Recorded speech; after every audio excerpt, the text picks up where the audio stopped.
Hi guys, Holly Millican from South Grafton High School here, bringing you this month's video on making maths fun.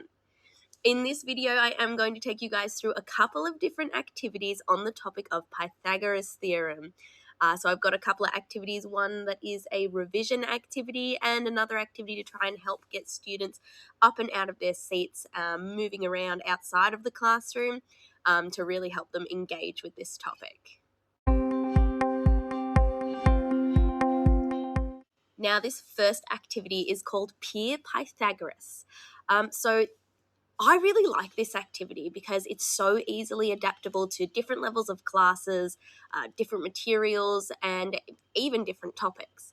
For this topic, what I like to do is create I am statements on bits of paper if I don't have time, or I'll take chalk usually and write them out on the quad outside. And the I am statements may be something like I am a Pythagorean triad, or I am a triangle that's missing the hypotenuse, or I am a triangle missing one of my legs.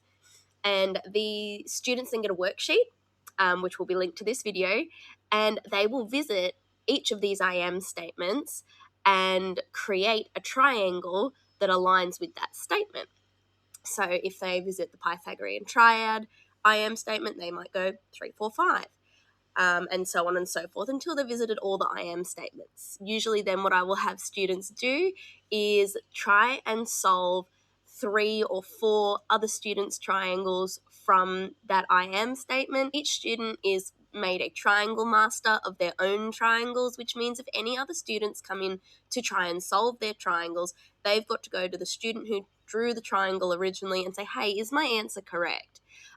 This is a really great opportunity for students to be able to explain their mathematical thinking and correct their peers and trying to explain, well, here's where you went wrong with this question and here's how I've done it.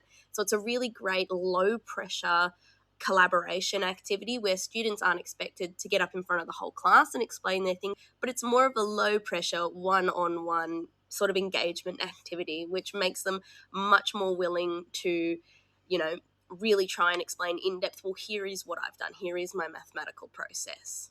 Now, I like to try and get my kids up and outside wherever I can, but this activity can very easily be adapted to fit inside a classroom. Rather than doing the bits of paper on the ground outside or the chalk drawings on the ground outside, you could hand your students a stack of sticky notes and pop the bit of paper up on, or pop the several I am statements up on the walls around your classroom, even writing them up on the whiteboard and having students come up and stick their sticky note triangles. It's the same concept, just in a different sort of way, and the whole idea of a gallery walk works really, really well with the students and really gets them engaging in doing more questions than they would usually do in a textbook, because they don't see it as sitting there doing question after question. They see it as something different. So generally, I tend to find my students are more willing to engage in this sort of activity. Now, I actually completed this activity in my classroom this week. Initially, I did plan to do it outside as previously mentioned, but had to quickly adapt it when the temperature was absolutely freezing during period 1. So my students completed this activity as a gallery walk, and as you can see here, they took sticky notes and popped them up on several different whiteboards and our smart TV, answering those I am statements.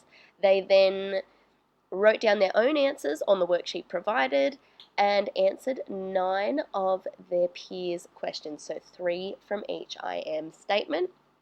This activity took us an hour-long lesson, and the students remained engaged throughout the entirety. They had a really great time completing this one, and they got really enthusiastic, especially about the I am a real-life Pythagoras question one. We got some really creative stories up there.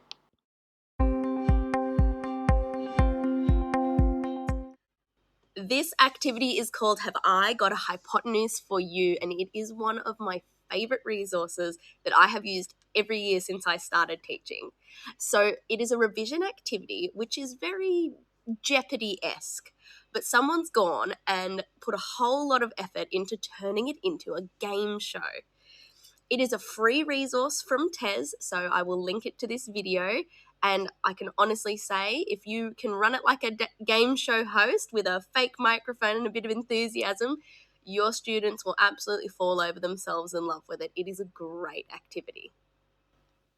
So when you open up the PowerPoint, this is what you are shown. Obviously, once the students come in, you go to presenter mode, and it is run just like a game show.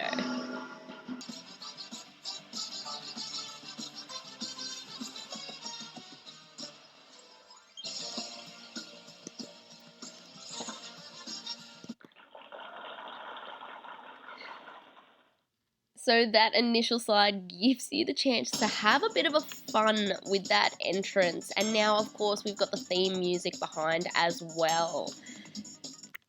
So, the rules for the game are: select a number, answer the question, finding the length of the hypotenuse. You have 30 seconds. If you get it wrong, it passes over to another team. Now, obviously, this is in PowerPoint, so it's all very easy to edit. So you can change that time limit, you can give students, more time if they need, and you can change up the questions as well. So going on to the question screen, students choose a number and have to answer the question, which is aligned with that number. Now, I absolutely love the way this resource is set up in PowerPoint because it makes it such an easy grab and go resource. You've got less than 5 minutes. It's super easy to chuck up on the board as is and have an awesome, engaging, and fun lesson from it. But because it's in PowerPoint, it's also really easy to customize it to your specific class and the level of your specific students. So I have found, for example, with my top year 8 class this year, I've put in some 3D Pythagoras questions and some harder ones to really get them thinking about those deeper mathematical concepts. And for that class, it worked absolutely amazingly. For a lower ability class, you might change out some of the questions for more scaffolded ones. Now, for this activity, I do tend to have students split into groups of no more than 4. Otherwise, I find some of the students in the group start to get a bit disengaged. You will need some sort of mini whiteboard or paper so that students can flip their answers up to you. And I generally will tend to say, if you have chosen the question, your points are worth double. Everyone else still answer the question, and if you get it right, then your team gets single points. So it's a really great way to keep the whole class engaged, even if it's not the question that they specifically have chosen to answer. And that is it. That is all I have for you this month, guys. So I hope you enjoy these activities. If you have any questions or comments, please drop a comment down the bottom of this video, and remember to like and subscribe to the Teacher ACER channel to keep up to date with all of my latest videos coming out. If there are any topics that you guys are absolutely hankering for me to do a video on, please let me know. I am always more than happy to take people's suggestions and go from there. See you guys next time.